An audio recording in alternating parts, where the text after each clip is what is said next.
Afternoon, good evening, and hello.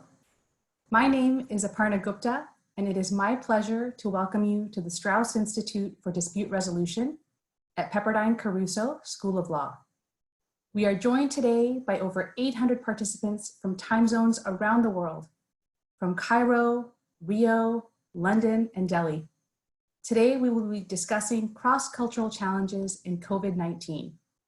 We are joined by two distinguished mediators and experts on the topic, Professor Sukhsimranjit Singh and Judge Daniel Weinstein, who I will introduce shortly. But first, I would like to introduce you to the Straus Institute. Founded over 30 years ago, Straus stands as an unparalleled academic center for dispute resolution scholarship and teaching.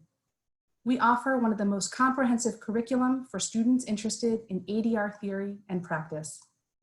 And over the course of our 3 decades, we have developed an incredible alumni network of international peacemakers, thought leaders, and problem solvers. I say all this to note that at Straus, we have been having these conversations for a long time about understanding conflict in times of crises, solving complex social challenges, and about building community. And now more than ever, we are all seeking community. Our world needs lawyers and mediators and professionals with diverse skills who don't shy away from conflict, but who actually see it as an opportunity for positive change. So we invite you to join us, join our conversations, join our programs, and join our network. This summer, for the first time ever, we will be taking some of our signature programs online. And we invite you to learn with us, think through some of the problems, and face these challenges together as a global community. Let's get started. Our speakers today include Professor Sukhsimranjit Singh, Managing Director of the Straus Institute and Director of our LLM program. Professor Singh is an international mediator who has successfully resolved disputes across the world. His practice, teaching, and scholarship focus on cross-cultural issues, faith-based mediation, and utilizing modern technologies to devise creative solutions to global disputes. And we also have Judge Daniel Weinstein, one of the nation's preeminent mediators of complex civil disputes. Judge Danny is a co-founder of JAMS, the largest ADR service provider in the world. And in 2008, he started the Weinstein JAMS International Fellowship Program to provide professionals outside of the US with an opportunity to learn about ADR. His nonprofit, the Weinstein International Foundation, further expands this mission by making mediation accessible around the world. Earlier this year, Straus honored Judge Danny with its highest honor, the Peacemaker Award, for his dedication and commitment to advancing mediation. Welcome, Judge Danny and Professor Singh. Professor Singh, I was hoping you would get us started by telling us a little more about your background and what inspires you to think and write about cross-cultural issues and the role that culture plays in decision-making. Thank you, Ms. Aparna Gupta. So nice to have you all here. Welcome. Good morning, good evening, whichever time zones you are in. We are so pleased that you have joined us. Now, I hope and pray that you and your loved ones are doing well, that you are safe, and that you are here to learn about cross-cultural issues and understand and be challenged a little, if you may. We're grappling with an important topic. We're going to discuss how our current social conditioning has brought our culture into the forefront. Culture from our family to our nation, and indeed to our global culture.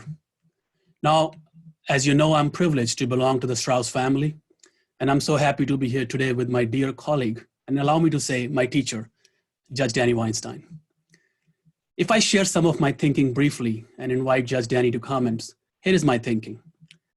I think having a background of a dualistic identity helps me empathize with multiple worldviews. So I love studying culture, cross-cultural interaction, cross-cultural communication, misunderstanding, negotiations, and of course, doing cross-cultural mediation. I think it's a gift to be able to empathize with different and at times challenging perspectives. I also think we need to think about cross-cultural situations now more than ever. For example, we are saying to each other, we are in this together. You can see on TV, you can hear on radio. We are in this together. Now, friends, that's a great sentiment. We are indeed in this together, in this crisis together. And that idea of togetherness does bring some comfort to me, to us. At the same time, if we look at how it is impacting human condition across culture, we can easily unearth the fact that the virus is impacting different people differently. To me, the virus is racist, it is socially, economically unsympathetic, and it is unpredictable. This pandemic that we are in raises many questions for me. It is unearthing differences within our society and what we are learning about each other. For example, it is impacting people at the front of the pandemic response way differently than some of us who can work from home or office with access to internet and a camera. In some ways, the situation is unearthing hidden forces that affect our condition on a day-to-day basis. It's giving us space to slow down and think. So my colleagues, I try to specialize in this field because of a simple idea to answer Aparna's question. And the idea is, imagine if we can make people across cultures see the other side. Imagine if we can make people understand each other or just empathize with each other, be more gracious, be more generous, instead of being judgmental. How much conflict can be prevented and eventually even eradicated? I'm indeed devoted to this field because it is challenging. I like to do challenging things. I also think it's easy, if you allow me to say one thing, it's easy to stereotype. It's easy to believe in an uninvestigated fact than to go an extra mile and try to understand the other group, the other identity, the other person, the other color of the skin, the other people that live and speak a different language. So it is nuanced, it's complex, culture fascinates me, and I like to study it. But I would love to hear from Judge Danny Weinstein, if you would like to say a word here. Well, first of all, welcome to everybody, and it's a real pleasure to be here. And I hope, like my colleague Sukhsimran, that everybody is doing their best to stay healthy and vibrant during this testing time for all of us. I'm going to just make a short comment now about cultural, the topic of cultural negotiations or cultural mediation, and why it's so important. And Sukhsimran and I came to it in very different ways. He came to it sort of attracted to it as an intellectual challenge and coming to be as part of mediation and so on. I came to it through the school of hard knocks, I think, because when we first started mediation, doing mediations 30 years, 40 years ago, we learned in school kind of a cookie cutter design of how you do mediations, and we didn't even take into account the differences in how different cultures negotiate, how they relate to money, how they resolve disputes. There was none of that was even brought into our consciousness. So I had to learn the hard way that even some character from Texas was very different in the way he approached something from someone in New York, even within our country. And then when I began to have cases with a Japanese company or a Chinese company and learned how differently they approach negotiations and how many mistakes I made in the early days, still do, with misreading signals and things because of cultural nuances. So the backdrop to this much more cosmic discussion of how the pandemic is affecting it is this interest that both Sukhsimran and I have in cultural, the cultural impact on mediation and negotiations. And we'll talk about how that applies to the post-pandemic world as we go along in this discussion. Fantastic. So welcome, everybody. Indeed, welcome everyone.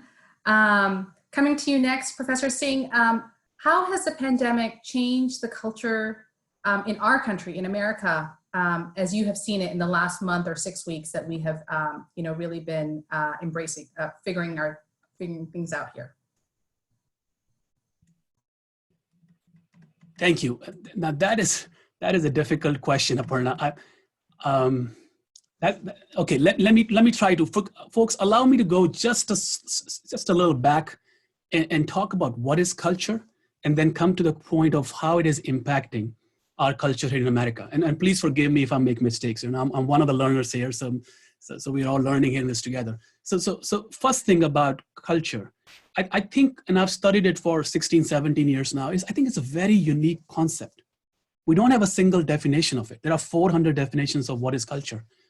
So for this webinar, if you may, let's allow to accept a simple definition. That is, let's say culture is our worldview, that it contains our values, traditions, and is impacted by a group in which we grew up and a group in which we live in, right? So now notice with me that culture of America has traditionally been complex. There's no simple definition of what is American culture, right? And there is an immigrant culture, there's a Native American culture, there's a manufacturing culture, there's mining culture, legal culture. Which culture are we speaking about? So let's just be humble about it. It's a difficult topic. Second is, but I do think how we experience culture puts the concept of culture either in the front of our mind or in the back of our mind. For example, there are some people who experience culture daily, strongly. Okay, right now we can mention our healthcare workers, doctors. They're facing the culture daily. Minorities, some of us are brought to realization that our culture, that we look different or whatever that is, right? And that may put culture more of our front part of our mind than the back mind. For others, culture may come and go, but this pandemic is changing that realization of what is culture to, I think, all of us. That's the meaning of togetherness. For example, we're all breaking or made to break away from our comfort. And remind you, not voluntarily, without our consent. We are taken out of our comfort zone and thrown into places like our homes or offices or wherever we are and not allowed to move. So it's telling us what we are missing. And usually a beautiful part of definition of one of the cultures is culture is what you realize when you're out of it. So today we are realizing what our culture is when we are taken out of it, like a fish from the water, or like if somebody stops us from breathing, the importance of oxygen. So anyway, so it's on the top of my mind and as many of my colleagues' mind right now. Now, question was specific to American culture. So allow me to answer that directly. I think the value of American culture, among many other values, there are two values that are intrinsic, if you may, okay? One is independence, the value of freedom. This country is built on freedom. We love freedom. We love future. If you look at our even advertisement, the next big thing, the Internet of Things, we love future, freedom, creativity. So that's one. And the other value is competition in a positive way. We are very work ethic oriented. We love working. And both are taken away from us. We can't walk freely, and we can't work. We are working differently in our homes and everything. So it's challenging to us as Americans. But let me conclude my point. I think my prediction is that this pandemic will switch us, will move us a little bit. We are traditionally an individualist society. Not all Americans are, not all communities are. We all know there's a difference between Southern, Northern, East, and West. And within communities, African-American communities, very different than other communities, are more collectivist. So without making any big judgment, but I do think, I think America as a country will become more collectivist because of this pandemic. And I don't think it's necessarily a bad thing. I do want to hear again from Judge Weinstein what he thinks about this. Thank you, Aparna. Thank you for the question. You said it very profoundly. I think this pandemic has brought out both the best and the worst in us.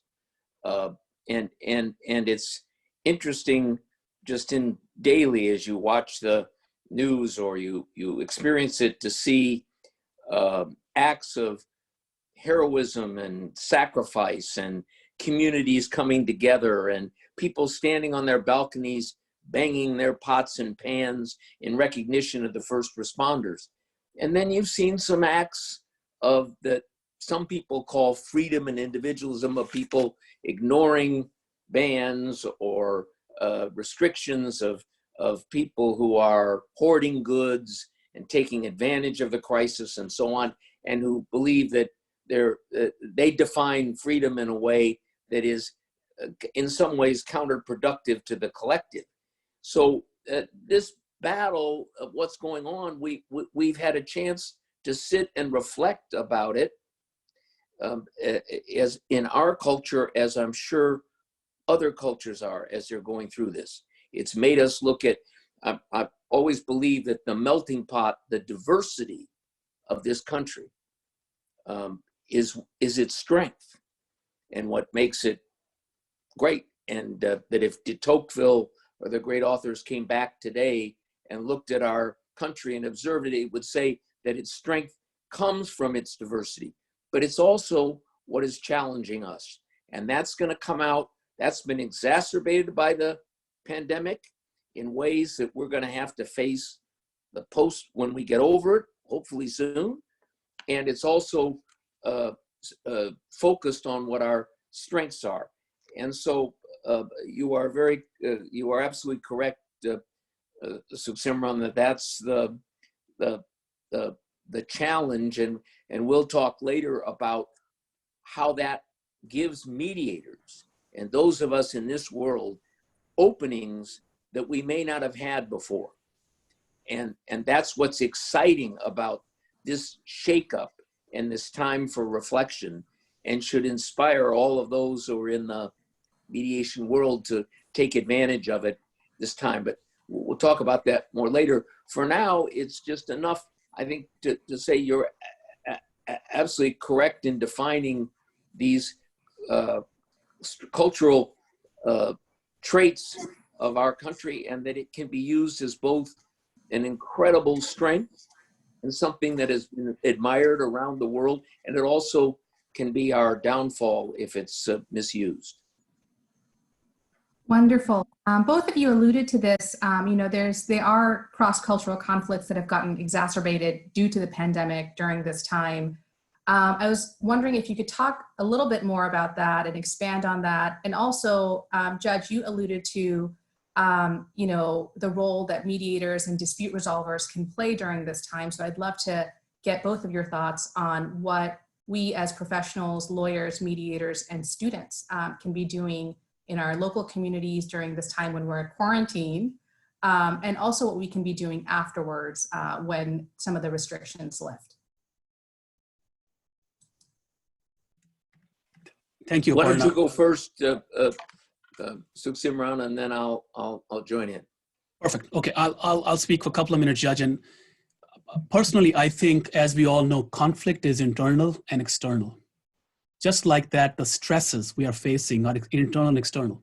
What is told to us, stay in the house, so that's external stress on us, but how we are reacting to it is individually different. So some of us are very stressed, we're feeling suffocated and all, and some of us are perfectly fine. We're an introvert, we're sitting in our desk and we're loving our internet access and everything. So what's going on is an internal, so that's individual reaction is different. But then I want to comment on, there is domestic challenges we are facing, Aparna, and I think we're facing international challenges. Allow me to comment quickly on domestic challenges. I think there is, unfortunately, to be very direct and clear and blunt, there is stigma and racism because of the COVID-19. Our colleagues, our brothers and sisters, if you may, from Asian American communities have faced it. I was hearing one news reporter recently, and she was telling us how she has got death threats just because of the way she looks. She looks Chinese. There is as we all know, the rallies that are going around the country. My issue with these fights is the following. As I said in 2018 in one of my TED Talks, that is easy to divide people. It's difficult to bring people together. It takes more work to bring people together. And we got a terrific mediator today who's going to speak in a few minutes on how to bring people together. But let's ask each other, are we willing to collaborate, to be generous in this time, to ourselves to begin with and to others? Or are we ready to stumble to fear, the big fear? So the other issue domestically, we have workers striking against employers. Well, which is not going to be easy. And some workers are paid minimum wage and they're made to work. And some of us are comfortable. And so what's going on there is something to be challenged about. So let me give quickly a couple of thoughts on international challenge. Then I would like to hear the judge first on how mediation applies to this, Aparna, and then I will comment on how I think mediation, we as mediators can work with cross-cultural situations, especially in the COVID-19 times. Internationally, I think we're going to see questioning of public institutions. There's a beauty in all of this. Let's say one beauty in America, for example, is we know the numbers that are out there, generally speaking, how many we are tested, which is a large number, unfortunately, but it's true. Our hospitals are not hiding numbers. We're not making up numbers. But unfortunately, we can't trust every government out there, and we don't know what we are hearing or not hearing. There is economic fallout. There is going to be immediate stressors as we are facing right now. There is going to be further division and political opportunism, and even, unfortunately, crime. I was reading how internet crime has increased tenfold. People are even fighting, people are coming after your checks that you're getting for the federal government. It's so unfortunate. And then, lastly, I'll say I'm worried about the human rights violation. I know some countries have implemented very strict measures. For example, in India, there was a curfew for many days. And I was reading reports how it can lead to a great saving of people from the virus, but it can also lead to some human rights violations if it goes unchecked. So I want to hear from Judge what he thinks about the culmination, the impact of us being dispute resolvers. And then I have a couple of comments if I may want to add to it. But Judge, would you please first speak? You tell us as mediators, what is your thinking as a mediator in the current times?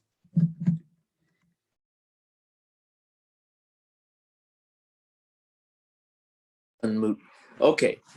Well, I was thinking as you were talking about yesterday, someone sending me a song, an old Elvis Presley song, "We're All Shook Up," and he did it with his guitar and sang it. But we are all shook up right now. Everybody's reflecting and looking at their values and their families and what's important to them before and after. And there are people, it's very interesting, it probably depends on where people are in their life. There are people who this is very scary to and who can't wait till it's over so they can get back and hold on to the values and the system the way it was before it started. And there are people who've welcomed this, who look outside at nature and said, hey, nature needed a rest. The oceans needed a rest. I think we did.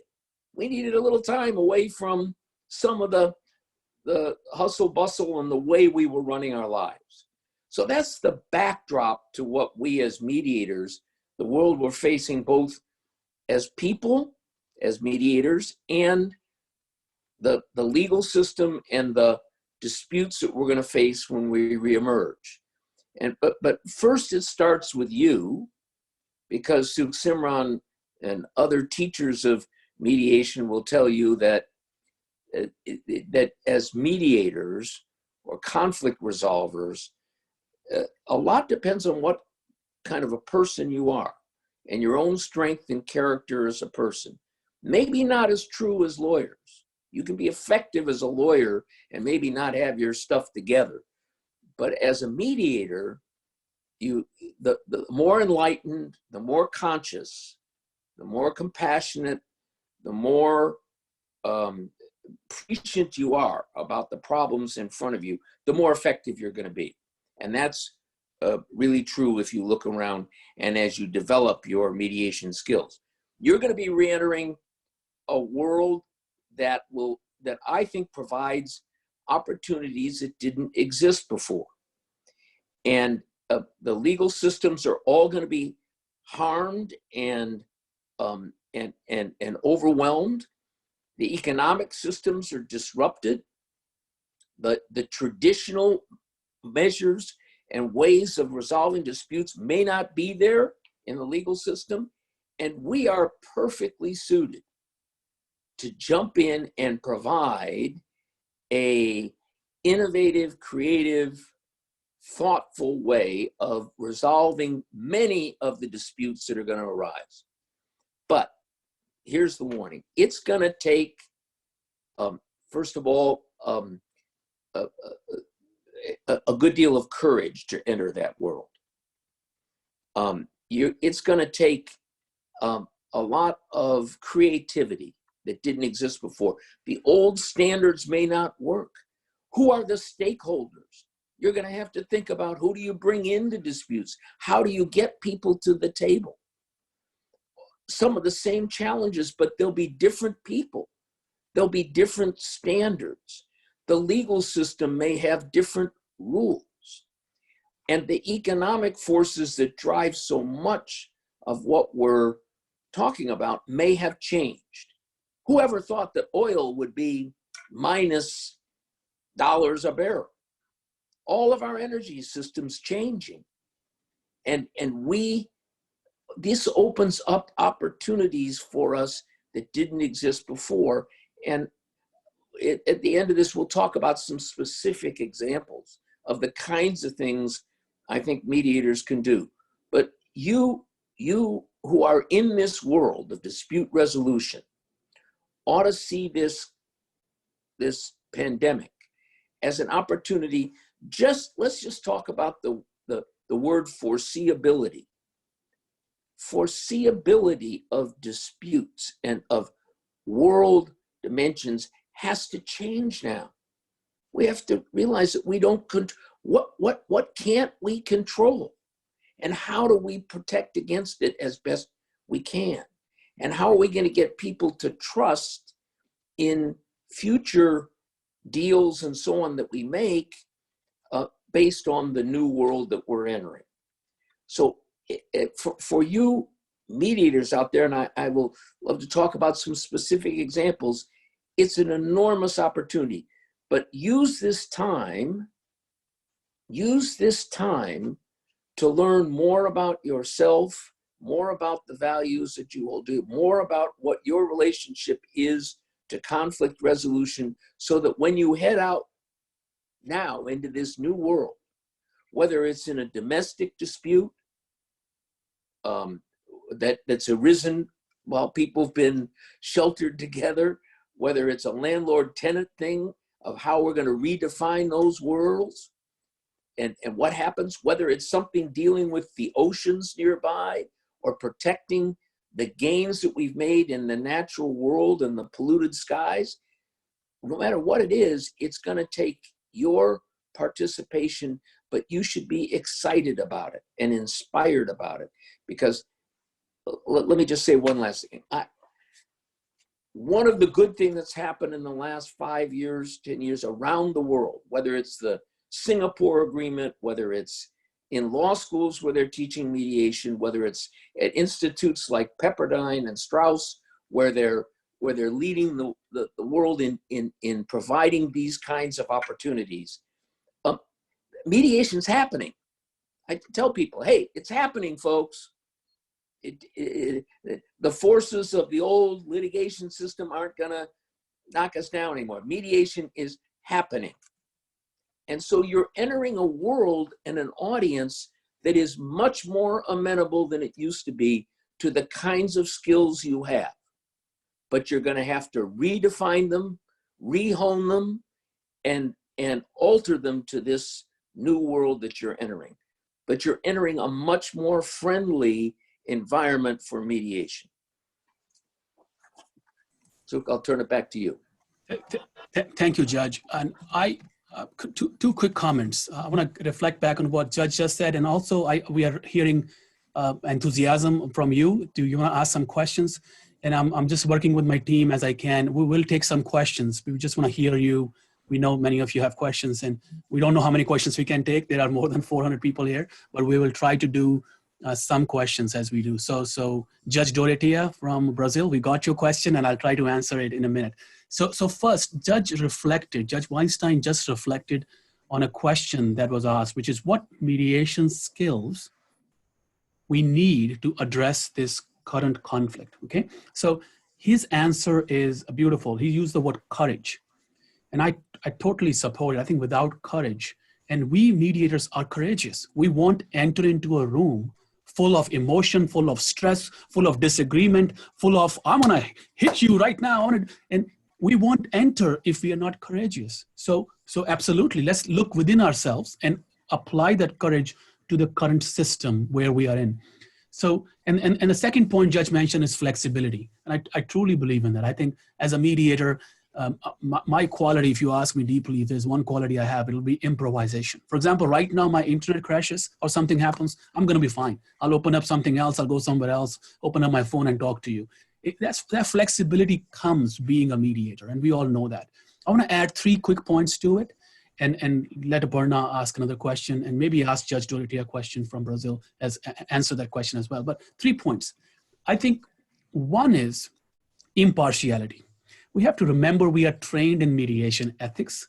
We are practitioners, students, teachers, thinkers in this amazing field of mediation. And we are taught to see the world, if you can, train your mind to see the situation and the world through an impartial perspective, through a unique, creative perspective.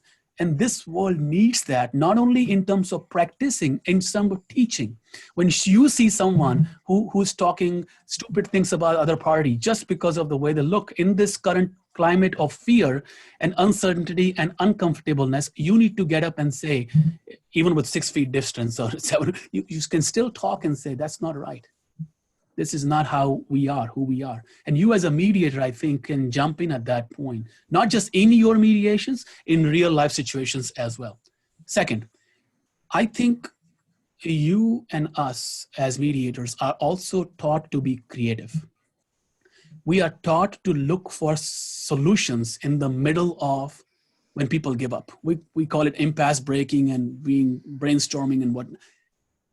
Creativity is what we need as a human spirit right now. And you can see it. People are practicing it. People are sitting at homes and doing gyms, and people are posting videos of seminars and posting videos of music and, you know, and my children are right now learning online and they're so, it's amazing to see how creative kids are. And I wish I can go back to that level of creativity when your mind can be totally free and learn and enjoy this, as Judge Danny said, enjoy this time, the space, the sanctity we got, not without problems. Let's accept the problems and the issues it came with, but still be thankful that we are safe and we can intellectually engage with the situation. Last thing I'll say is hopefulness. I think the ability to not let this situation bring us down, to make us divisive, to separate us, is a skill of a mediator. We are the one who bring hope to a room. Remember, if we lose hope, parties are going to see from our face, through our voice, through our body language. They don't even need to hear from us. This case is done. They will feel it. This case is done. I'm going to stop here, Aparna, and you guide us if you want me to answer Judge Dorotea's question from Brazil or how you want us to proceed on that. Sure. Well, I love that you talked about creativity because, you know, some of our students here at Straus are thinking, how can I serve creatively? I can't be in courts mediating as they would in mediation clinic. I can't be in the classroom learning, but what can I do in this time in quarantine to help? And many of our students are coming up with really creative solutions to resolve disputes between neighbors in quarantine, between housemates, because we're confined in a small space.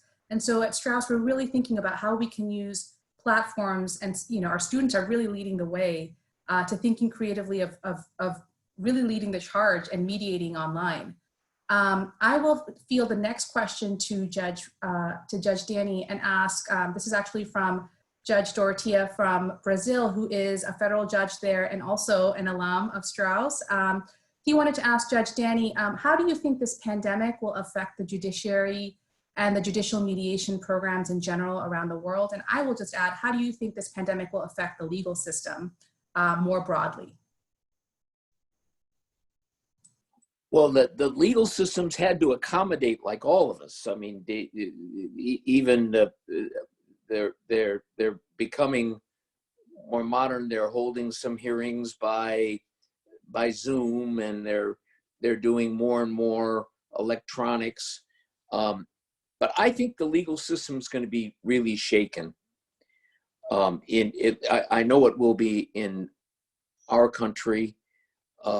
And I'm sure in many places in the world where it's already overwhelmed with cases and delays and all of the things that haunted legal systems, most legal systems throughout the world, and where mediation as a complement has been such a helpful ally. Now more than ever, it would seem to me, the two systems are going to have to work cooperatively and work together as we do in most areas in the United States. It's a complementary system, and countries like Brazil that are beginning to have more mediations and where you've got a group of very dedicated, wonderful young mediators who are enthusiastic and ready to go.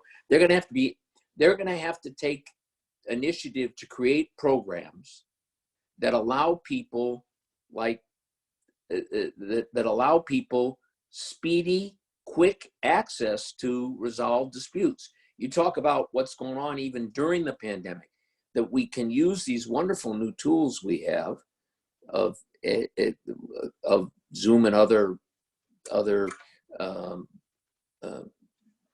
facilities to resolve disputes, that we can get at things now. We can jump into a domestic dispute at the moment. We can deal with a landlord-tenant thing before it gets to eviction. We can deal with some of the economic issues of employment and business interruption and all the kinds of problems that the small businesses are involved in. We don't have to wait for 9 months for this to end and 3 months later to file a suit and 2 years to get it resolved. We need ways of getting it done now. So what it's going to take from the people listening to this and that is to take the initiative. What Sukhsimran said is to be bold and creative and to take the initiative to create programs and formats that the courts will adopt and that will and work in synchronicity with them in an effort to provide what people will be desperate for, which is some form of speedy, accessible justice in the aftermath of this crisis, which may shake an awful lot up within their country. And it won't just return, all the great economists are telling us, it isn't going to just all return back to normal. That's right. And maybe, by the way, just as a secret, maybe that's not so bad for a lot of people. Maybe this shakeup is going to be good. Maybe when China now goes to build a dam in Miramar, it's going to provide more electricity than anywhere in the world and so on, but may affect Miramar. Maybe, just maybe, there will be more attention given to what happens to the local population. Maybe we will, when we're talking about things like taking resources from our national parks. The greatest thing that I can give to my children and my grandchildren is our national park system. Maybe some of the people who've been at home working are appreciating that and what they want to give to their children. So maybe the discussion about our being oil independent and taking and risking some of that beauty in the aftermath of this, you as mediators will be able to get an audience with people that you didn't have before. And that's the bright side of all of this as we begin to say, how's this going to affect disputes going forward, little to great? And so for me, and I think other mediators, it gets our blood boiling. We're ready to get out there and get to work and try to find solutions to these things. And I hope some of the people in the audience feel the same way. Wonderful. Well, we've gotten some great questions through the Q&A chat function, several around online mediations. And I was hoping that Professor Singh could talk a little bit about how, we're not mediating in person anymore. So what are the skills that we need for platforms like Zoom or Skype mediations? And what are some of the ethical considerations that we should have when we're not in the same room with parties? And what are the things that facilitate connection online? What are some of the things that take away that connection that can really just suck the air out of the room? Wonderful. Thank you, Aparna. And thank you, folks, for asking those really good questions. Allow me to tackle the online mediation. I've been thinking about it. I've done a few online mediations. Let me answer to you directly as quickly as possible because our time is also short now. First thing is what I've learned. I've been teaching master's classes online for 3 years through Pepperdine's online courses. And that is you can connect with people online. Do not think you cannot connect. It takes work, however. So there are 3 big issues being online. Okay, number 1, you as a person need to be comfortable with less sense of control. You do not have the same control that you have when you're in person. You can close a room. You can tell a person, get out. You can shout at a person and whatnot. And in online, you have to realize you need to be more humble and try to connect differently. Number 2, you clearly, and it's common sense, so allow me to say it, you need fluency with technology. How to break people into different rooms. It goes to ethics of it. Can anybody else hear your conversation? Make sure the people are in those breakout rooms and they cannot hear if you are in the main session, so forth and so on. Take those trainings if you need. There are many videos out there, even in the public domain, that you can find. For example, if you're using Zoom, you can find many videos on training. Number 3, you have to retrain your mind in terms of reading face and not body language. You're not going to see much body language. So you're going to be looking at people's faces, smiles, and eye contact, and fetch their attention differently instead of what we can do in a room. When person moves the leg or shakes a hand, we know something is going on. Now it's limited. That sense is limited. Today, the judge shared with me an article, I think from BBC, on how working on Zoom is harder than working in person, how it can actually take more work from us in terms of reading people. So go ahead and look it up. You can Google it and it's easy to find. But then there are some amazing positives. Let me give you quickly a couple of them. First is an opportunity. We are both members and judges, the founder of Weinstein International Foundation. Last week or so, we did a webinar and a meeting with about 70 fellows, amazing men and women who are judges, lawyers, mediators in different countries, who came together at one call of the judge because they love him so much. And we got together, and different time zones, 30 plus countries were present. And imagine how much money we saved and how much environmental damage we didn't do by being on a Zoom call. So let me conclude this. We need to retrain our minds. Imagine this. Imagine from a young age, all we did was meetings through Zoom, through technology. Just imagine, bear with me. For 10, 20, 30 years, that's what we did. And then somebody suddenly told you, hey, judge is in next room. Can you go meet him? It's going to be uncomfortable. You will need to learn how to open the door. You will need to learn where to sit. You'll need to learn how to look at his hands because you haven't done that. Just like that, you are retraining your mind when suddenly instead of in person, we are meeting online. But here is my conclusion. Accept it. It's going to work. It is out there. There are some amazing colleagues of ours like Colin Rule and others who teach for Pepperdine and Straus who have done a lot of work in online mediation. Accept it. This is a fact. It's going to happen. Even after the crisis, this is going to continue as a reality, if not as much as we're doing now. Number 2, it has limitations. Number 3, be open to technology and its failures and to the parties that things may go wrong. Forgive me. Not everything is in my hand. Number 4, be attentive. Pay attention to every small detail as much as you can. It is going to be exhaustive. Just accept that. Number 5, try to be the best you can in the present. So wear a jacket like I'm wearing or a tie to tell your mind, to trick your mind. This is all in person. And I think that can help. But Judge Danny, do you have anything you want to add?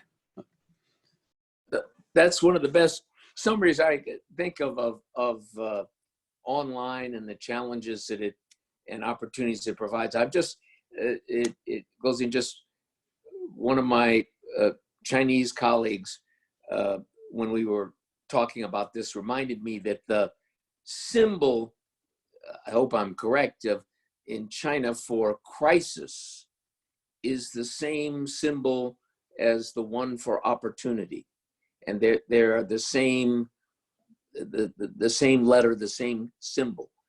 And if ever that was prescient of profound, it's at this time, because it has provided already opportunities for all of us in this conflict resolution world that didn't exist before the crisis. That doesn't mean there won't be wounds, and it doesn't mean that this hasn't caused a devastation that we never thought. But one thing it clearly has allowed us all to understand is our vulnerability, no matter how, and while like all things, it's more inequitable to those who don't have resources, and it's had its way. It climbs every gate and every fence and gets across all places, so no one's immune. And that's a good lesson for some people, as this great disparity that we see of the 1% in the world and the rest of us, it may have made some of those people understand that we're all in this together in a very poignant way, that all of the economic and geographic protection in the world can't bring you. And that's a lesson out of this I hope we can capitalize on when we come out of it. Indeed, that, it really is in some ways, an equalizer. If Tom Hanks and Boris Johnson can get it, and so can, blue collar workers and teachers and nurses. And so, it has a way of putting everyone in the same boat while people might be fielding different kinds of challenges. I will take one last question that we've gotten. There have been a few questions that hit upon unconscious bias that we have as mediators and what we can do to dismantle some of that. When we're in times of crises, it's natural for our minds to really not go to the worst places, but really, have a tendency to scapegoat or think about, how could this have been prevented? And that naturally leads you to think about some of the biases that, we've all sort of been exposed to living in America and globally. And so I was hoping, Professor Singh or the judge, if you would like to talk a little bit about what we can do as mediators and as lawyers and just people to really think about unconscious bias, and because that will really go a long way to promoting unity and helping rebuild community between different people. Judge, you want to go first or you want me to go first? Good. Please go on. Well, I'll make a comment first and turn it over to you, which is one of the great services that mediators can provide, one of the greatest services, is to provide a safe place where people's biases can be uncovered and disclosed, and they are not shamed for it or blamed for it or embarrassed by it. And it's one of the greatest skills of a mediator to make biases into very human reactions and into things that people then are prepared to take a look at them and sometimes even counteract. And the gift of the great mediators I've seen is creating that kind of space where people who've been hiding those biases and disguising it for years have a safe place to do it. Sukhsimranjit, I'll turn it over to you. Thank you, Judge. There's so much wisdom in there. Mine is going to be less wisdom, but allow me to say a couple of things. Number one, I think, I took a walk with a judge before this pandemic hit, and it was one of the most beautiful walks in terms of thinking about mediation and learning from the true guru. And in the end, he made me sit on a big rock, and he says, "Let's meditate." And I'm like, okay, Judge Weinstein is on a Santa Monica beach, making me meditate. Let's do it. And we were supposed to meditate for 5 or 7 minutes, and it went on for 15, 20, maybe 25 minutes. And I think, number one, it's an internal struggle. It's internal work. Each one of us, including myself, we have biases. It's a longer journey. You're not going to eradicate bias in a month or two, but let's be open to it. Let's accept it. Let's challenge it. Let's work on it. How so? I'll give you a couple of tips, and then you are smart enough to find more. Number one, there's a lot of training happening now. There's a lot of free training online that you can find, a lot of expert training you can find. For example, Straus is offering some terrific training in the summer that Aparna and my colleagues will share with you in a minute. You can look into that. I'm not saying you must, but look into that.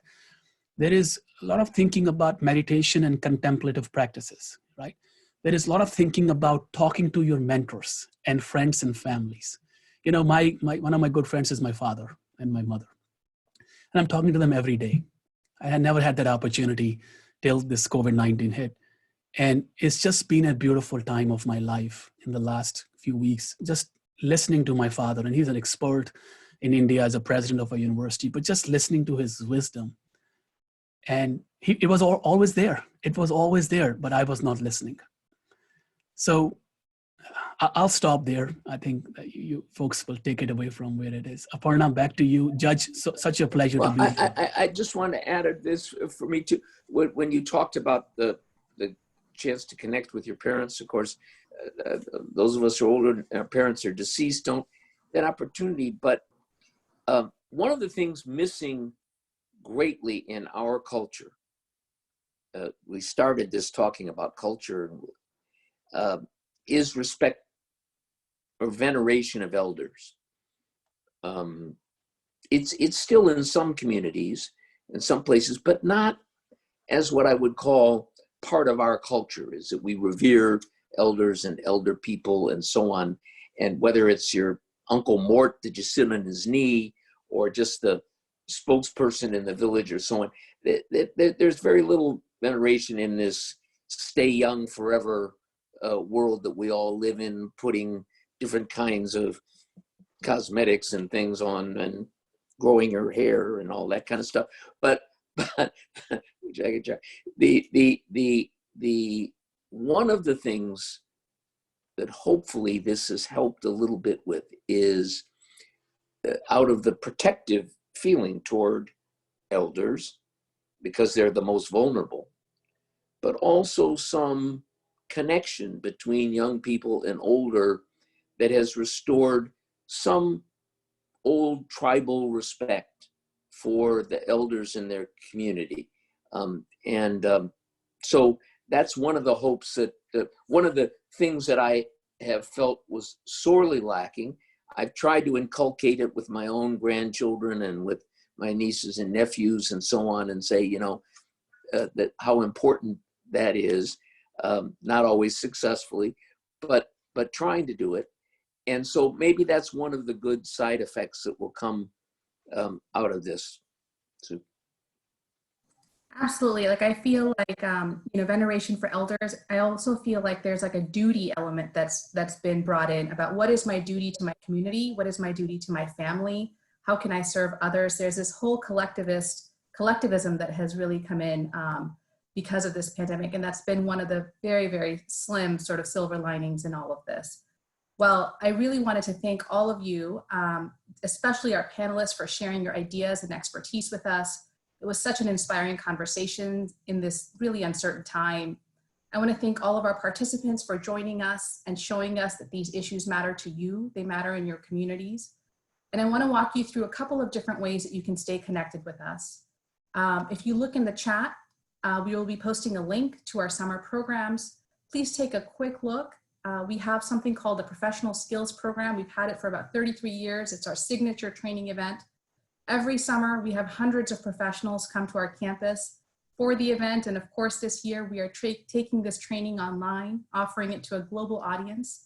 We have foundational courses in ADR, negotiation, mediation, and we also have advanced seminars, including facilitating dynamic groups and psychology of conflict. Really, there's something for people at every level, students, lawyers, and professionals. I really hope that you take a minute to visit our website. You'll get a follow-up email from us as well. But really, on behalf of the Straus Institute, thank you so much for joining us and being part of our global community. We look forward to staying in touch, and we really hope that you and your families stay safe and healthy during this time. So thank you so much, everyone. Take care.